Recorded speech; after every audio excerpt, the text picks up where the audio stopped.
Okay, we're gonna make a tool to do some stuff. So, here's some parts. And what we're making is a tube cutting jig. Wow, that slides really nicely. And let's find out whether the kooky design idea I had in my head is gonna work. It's pretty chaotic in here right now. I'm doing a bunch of shop improvement stuff. But anyways, let's do another distraction project. So it might be missing a washer, might have to grab one off. Let us go and make some stuff. So I made this stealth press a while ago from someone else's design. It's pretty cool. I'm gonna need to put some M5 inserts in here, so let's get this guy going. So this design is kind of inspired by the Park Tool one, so that you can turn a screw to make this go in and out as opposed to tightening two screws, which I've done on prior designs.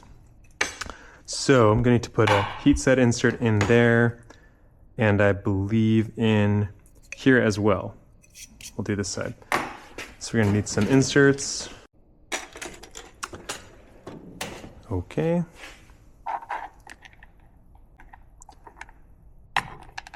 That's good. So let it get warm.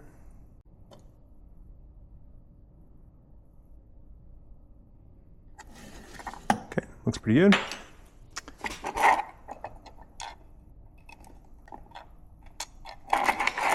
Oh, that's gone forever. Let us do something clever. In the meantime, I will try to, nope, it's gone forever. Grab another one. Cool, that hasn't blown through in the meantime. Whoops, got it. Pretty good, yep, a little high. Okay, same deal as last time. Well, we'll just do this.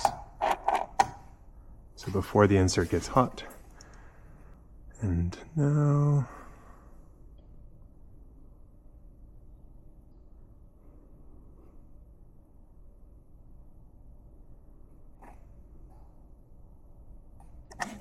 okay, those are both in. Yesterday I forgot to turn this off for a while.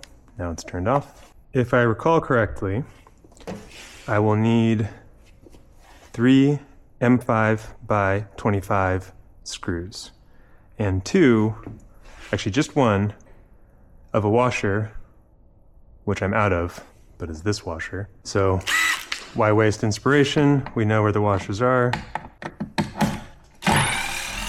Okay, got the washer, got some screws. What I found is it's usually a good idea to run a screw through a third insert. Oh wow, that did not leave a bunch of schmutz in there. That's nice. Cool, I guess there's not a lot of schmutz. Okay, that's good.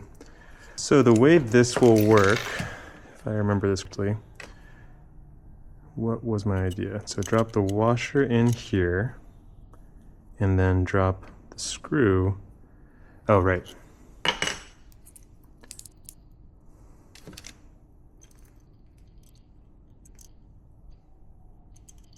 There we go. So now there's a reaction face. In retrospect, I should have put a second washer on the other side. I didn't. We'll see how this goes. So now, I'm trying to remember what my intention was with all this. Okay, yeah. So it's get the screw loaded into this threaded insert.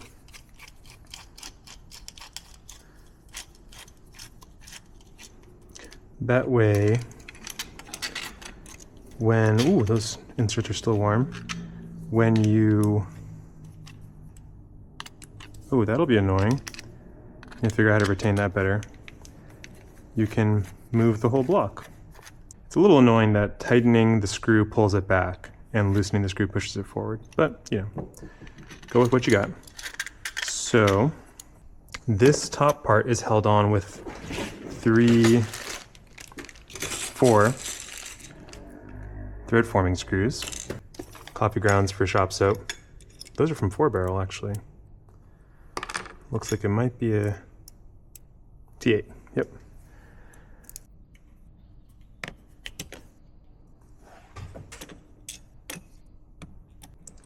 Really like thread forming screws for one-time installs. That being said, I think I used heat set inserts for the other part that we're going to attach, and I will explain why.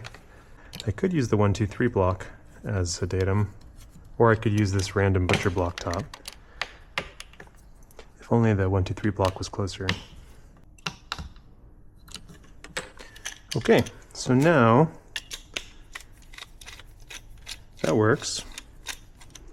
And then this is the saw blade guide, and the reason I used threaded inserts was you want to be able to vary this face if you're using a different saw blade. This is sized for, I believe, the Park carbon cutting abrasive blade. A little bit of schmutz in those holes. Probably use a washer. Okay.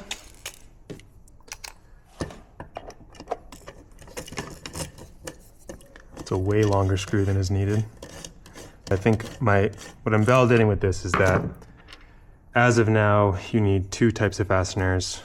If I'm trying to make this a better file for people to use, maybe I'll change it so it just uses one type of fastener. That way people don't have to also have thread forming M3 flatheads, as much as I like those and I keep a supply on hand. I think they're not as ubiquitous of a thing that people have around. And now we have a cutting guide, which you can loosen and tighten, and it'll probably fall out at the bottom. Ooh, it falls out at the bottom. Okay, it'd be nice if that was a little bit longer so that it never falls out. Although, this means you can assemble it in a different order, which means that I could print that in place with the cap already as part of it, which would be cool because then you don't need the thread forming screws. And it would be pretty annoying to put that heat set insert in, but I could slide a nut in from the side. That is worth considering because it'd be kind of cool to print this as one piece so you don't need to put the cap on there. Pretty cool. All right, well, and now I can use this to build a bike.